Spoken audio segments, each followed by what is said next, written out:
Pak? Baik, alhamdulillah. Baik Pak, ini saya ingin mewawancarai Bapak sebagai kepala sekolah di SD 15 Maharai Pak. Ya, benar. SD 15 Kelurahan Harai, Kain Hulu. Dan dulu, Bapak sebagai kepala sekolah kan tentunya pasti ada mengambil keputusan di sekolah Pak. Ada sering. Jadi kan dalam pengambilan keputusan itu ada yang merasa tidak enak atau enggak? Ada yang tidak enak, ada yang enak. Ada yang enak ya. Nah, kita ini ada 8 soal yang ingin saya tanyakan ke Bapak. Yang pertama, selama ini bagaimana Bapak mengidentifikasi kasus-kasus yang merupakan dilema etika atau pembangunan moral? Oh, jadi selama ini ada beberapa kasus yang pernah saya tangani, ada bujukan moral dan dilema etika. Kalau dilema etika itu sudah pasti kan benar dan salah. Tapi kalau bujukan moral antara benar dan salah. Nah, kalau bujukan moral itu udah pasti mudah kita identifikasi. Ini benar dan ini salah.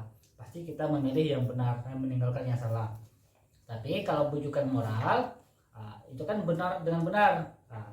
Jadi agak membutuhkan hal-hal lain untuk bisa mengidentifikasi tentang kasus-kasus yang bujukan moral tersebut. Baik. Bagaimana melakukan pengambilan keputusan di sekolah Anda, terutama untuk kasus-kasus di mana ada dua kepentingan yang sama-sama benar atau sama-sama mengandung nilai kebajikan? Saya pernah mengambil keputusan terhadap sebuah kasus yang dimana kasus tersebut benar dan benar, jadi tidak ada yang salah, dimana kasus ini merupakan kasus dilema etika. Nah, di dalam mengambil keputusan tentang kasus-kasus seperti ini, saya itu selalu mengandalkan 3 pedoman. Itu saya jadikan sebagai acuan landasan berpikir saya. Yang pertama, apapun keputusannya itu harus mengutamakan kepentingan orang banyak. Yang kedua, menjunjung tinggi nilai-nilai kebajikan yang ada pada diri saya sendiri. Dan yang ketiga, saya merenung sebelum mengambil keputusan, bagaimana kalau keputusan yang saya ambil ini dilakukan kepada saya, apakah saya enak atau tidak. Nah, dari 3 prinsip ini ataupun dari 3 landasan ini baru enak kita ambil keputusannya. Baik Pak, jadi langkah-langkah apa atau prosedur seperti apa yang biasa Bapak lakukan selama ini prosedurnya? Kebetulan saya kan alumni guru penggerak Pak Sepanur. Iya. Jadi sudah belajar ada 9 langkah di dalam pengambilan keputusan. Nah, 9 langkah ini itu selalu saya jadikan pedoman 1, 2, 3 sampai 9. Sehingga keputusan yang saya ambil nanti itu minim kritik, minim penolakan. Kalaupun ada ya sedikit lah. Termasuk paradigma berpikir tuh Pak. Termasuk paradigma berpikir dan macam-macam lainnya. Baik Pak. Hal-hal apa saja yang selama ini Bapak anggap efektif dalam pengambilan keputusan terutama pada kasus-kasus dilema etika?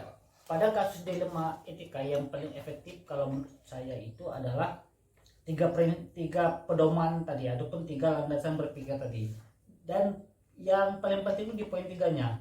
Jadi jika hal ini terjadi kepada saya, bagaimana perasaan saya? Sehingga apapun keputusan saya itu, saya selalu mengembalikan pada diri saya sendiri. Kalau ini terjadi kepada saya, perasaan saya gimana? Enak atau tidak? Begitu pula saya akan memperlakukan orang lain nanti. Ada prinsip yang namanya prinsip jangka pendek dan jangka panjang. Ya, betul. Baik Pak. Kemudian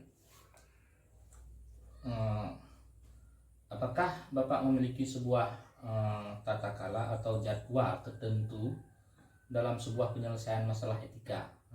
Kemudian kalau ditanya apakah saya punya jadwal khusus dalam menyelesaikan kasus-kasus dilema etika, saya tidak punya jadwal khusus karena selama ini kasus-kasus yang terjadi di sekolah saya tidak besar, kasus-kasus kecil. Jadi kalau kasus-kasus kecil bisa kita selesaikan di saat itu juga. Jadi tidak perlu membuat jadwal khusus. Tapi Pak Saipanur, kalau kasus itu besar melibatkan orang banyak, nah itu barangkali harus dibikin jadwal khusus. Kalau ada beberapa orang yang masalah, Apalagi kalau harus memanggil saksi-saksi yang lebih banyak. Apakah Bapak langsung menyelesaikan di tempat atau memiliki sebuah tadi tidak ada jadwal Pak? Kalau tempat bagaimana Pak? Sama seperti yang saya sampaikan tadi. Kalau kasus kecil langsung selesaikan di tempat. Tapi kalau kasusnya besar seperti tadi, nah itu harus kita selesaikan pada jadwal tertentu. Baik Pak. Begini Pak, adakah seseorang atau faktor lain yang selama ini mempermudah atau yang membantu Bapak dalam mengambil keputusan terutama dalam kasus-kasus Delima Etika? Kalau orang tidak ada, tapi kalau faktor yang mempengaruhi untuk mempermudah penyelesaian kasus Delima Etika ada. Barangkali kalau menurut saya faktor yang paling penting di dalam menyelesaikan kasus Delima Etika adalah kejujuran mereka ini. Mereka yang bertikai, yang berkonflik, itu harus jujur. Nah, kalau mereka tidak jujur di dalam menjelaskan keterangan yang kita minta, itu akan membuat penyelesaian kasus ini tidak efektif, akan bias nanti. Berarti selama ini kasus-kasusnya terjadi hanya pada murid gitu, atau pada murid dan pada guru, antara guru dengan orang tua murid, tapi belum ada kasus yang begitu besar, masih mudah lah kita menyelesaikannya. Dari semua hal yang telah Bapak sampaikan, pembelajaran apa yang Bapak petik dari pengalaman Anda dalam mengambil keputusan Dilema Etika ini? Pelajaran yang bisa saya ambil dari beberapa kasus yang saya tangani di sekolah, kasus dilema etika itu jika kita tidak bijak, dia akan begitu rumit Pak Saipanur dalam kita menyelesaikannya. Karena ini kan benar lawan benar, tidak ada yang salah. Apapun keputusan kita, tidak ada yang salah. Tapi yang membuat keputusan itu baik adalah kebijakan daripada pimpinan. Makanya penting bagi seorang pemimpin itu untuk memahami prinsip-prinsip dilema etika, paradigma berpikir, landasan berpikir, 9 langkah-langkah itu. Kalau hal itu semua kita terapkan, insya Allah kasus-kasus itu bisa kita selesaikan tanpa ada pertentangan. Berarti selama ini ada yang namanya paradigma kelompok, individu lawan kelompok, ada rasa kasihan, rasa keadilan. Gitu. Itu konflik-konflik yang sering terjadi di sekolah. Baik Pak, kalau gitu Pak, Pak atas waktunya. Oke, selamat, semoga sukses Pak Saipanur, guru penggeraknya.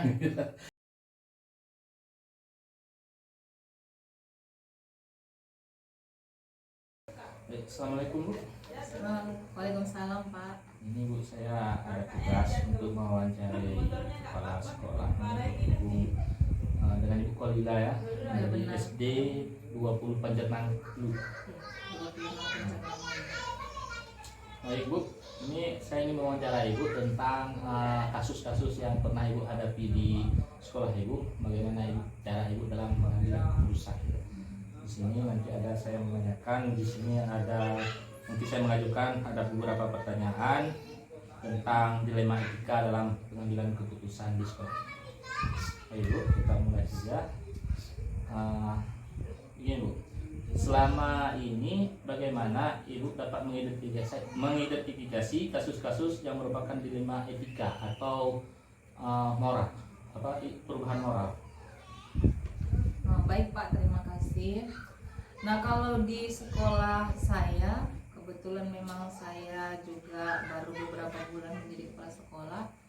Kalau saya sendiri dalam mengidentifikasi kasus-kasus seperti dilema etika ini, saya yang pertama melihat situasi dan kondisi sekolah saya, lalu saya menyandingkan dengan kebijakan-kebijakan baru. Nah, setelah saya identifikasi ternyata ada beberapa kasus di mana ada nilai-nilai kebajikan yang sama-sama yang harus kita buat, tapi tidak bisa kita ambil keputusan salah satunya, karena kita harus harus bisa memilih salah satu, tapi yang lainnya juga tetap kita perhatikan seperti itu. Jangan terjadi dilema. Iya, dilema etika. Jadi memang ada dilema etika di dalam kasus ini. Jadi selama ini bagaimana Ibu melakukan pengambilan keputusan di sekolah Ibu? Karena ada dilema etika itu, bagaimana cara Ibu mengambil keputusan? Kalau yang selama ini cara saya mengambil keputusan, saya tidak serta-merta sebagai kepala sekolah mengambil kebijakan sendiri, tapi saya melibatkan para dewan guru. Saya mengajak mereka bermusyawarah, meminta masukan dan juga saran-saran dari dewan guru seperti itu. Kemudian langkah-langkah apa atau prosedur yang seperti apa yang bisa Ibu lakukan selama ini? Kalau selama ini prosedur dalam menyikapi kasus-kasus dilema etika ini, saya biasanya rutin melakukan rapat internal dengan dewan guru saya, dan itu memang saya jadwalkan. Kalau rapat internalnya misalkan 1 bulan sekali saya mengadakan rapat internal, di situ saya juga akan meminta bagaimana masukan-masukan atau kendala-kendala yang dihadapi para dewan guru selama pembelajaran. Termasuk dengan siswa? Iya, termasuk dengan siswa, benar. Baik Bu. Kemudian langkah hal apa saja yang selama ini yang Ibu anggap efektif dalam pengambilan keputusan? Kalau mengambil keputusan, hal yang efektif menurut saya sejauh ini memang peran dari dewan guru tadi Pak, karena memang tidak bisa kita pungkiri dalam berinteraksi dengan siswa kan juga guru yang lebih banyak. Jadi saya memang benar-benar meminta ataupun memberikan ruang waktu kepada guru-guru itu untuk menyampaikan apa kendala-kendala yang dihadapi mereka sehari-hari. Itu termasuk dalam kasus dilema? Iya, termasuk Pak. Nah, Ibu, selama ini apakah ada tantangan Ibu dalam mengambil keputusan? Kalau berbicara tantangan sudah pasti ada Pak. Ya, terutama kalau di sekolah saya itu tantangan yang sering muncul itu memang dari pihak orang tua siswa, apalagi khusus di kasus dilema etika ini kan, karena masih banyak dari orang tua siswa itu belum memiliki kesamaan pemikiran dengan kita, jadi ada beberapa hal-hal yang tidak bisa mereka terima seperti itu. Berarti ini dalam kasus Ibu ini ada dalam paradigma pengambilan keputusan itu termasuk kepada individu dan kelompok? Iya, benar. Baik Bu, tadi Ibu sudah menjawabkan, berarti Ibu ada jadwal khusus untuk menangani kasus-kasus ini? Kalau untuk jadwal khusus Pak, ketika terjadi atau kita temukan kasus-kasus dilema etika ini, kami tidak ada jadwal khusus. Nah, jadi kalau misalkan ada masalah-masalah atau kasus seperti ini, kami langsung menyelesaikan hari itu juga dengan cara ya saya ajak guru-guru itu untuk bermusyawarah, mencari jalan keluar dalam menghadapi kasus dilema etika ini. Jadi adakah seseorang atau faktor apa yang selama ini yang mempermudah atau yang membantu Ibu dalam mengambil keputusan? Kalau faktor ataupun seseorang yang mempermudah saya dalam mengambil keputusan selain tadi para dewan guru, memang saya di sekolah itu sangat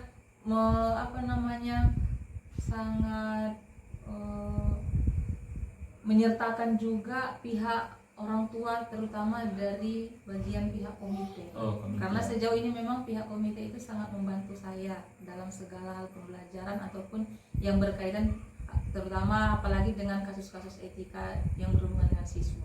Berarti Ibu ini dalam mengambil keputusan dalam paradigma berpikir itu ada yang namanya jangka pendek dan jangka panjang ya. Jadi kita dalam mengambil keputusan juga bukan sekedar hanya memikirkan jangka pendek, iya, benar, tapi juga memikirkan jangka panjang. Jadi efeknya ke depan ya? Iya benar Pak. Baik. Ini yang terakhir Bu. Dari semua hal yang telah disampaikan, pembelajaran apa yang dapat Ibu petik dari pengalaman Ibu mengambil keputusan, terutama dalam keputusan yang mengandung dilema etika?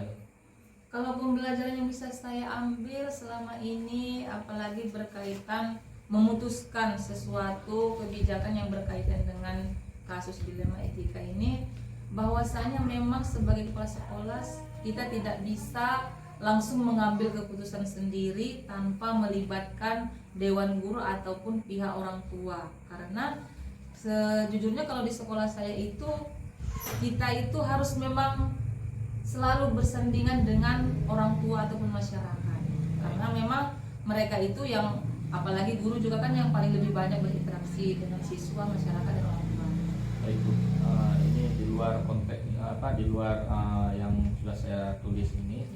Misalnya dalam kita mengambilkan keputusan kan ada langkah-langkah yang kita ambil. Pernahkah Ibu dalam soal memutuskan satu kasus ada pihak yang tidak tidak setuju dengan kasus yang sudah Ibu putuskan, dengan kebijakan Ibu yang sudah Ibu putuskan? Apakah ada seseorang, pernahkah ada seseorang yang memviralkan di media sosial tentang keputusan Ibu itu? Kalau berkaitan dengan hal itu, untuk memviralkan ke medsos mungkin belum pernah sampai Pak, tetapi untuk di lingkungan masyarakat itu sudah menjadi sebuah trending topik ya.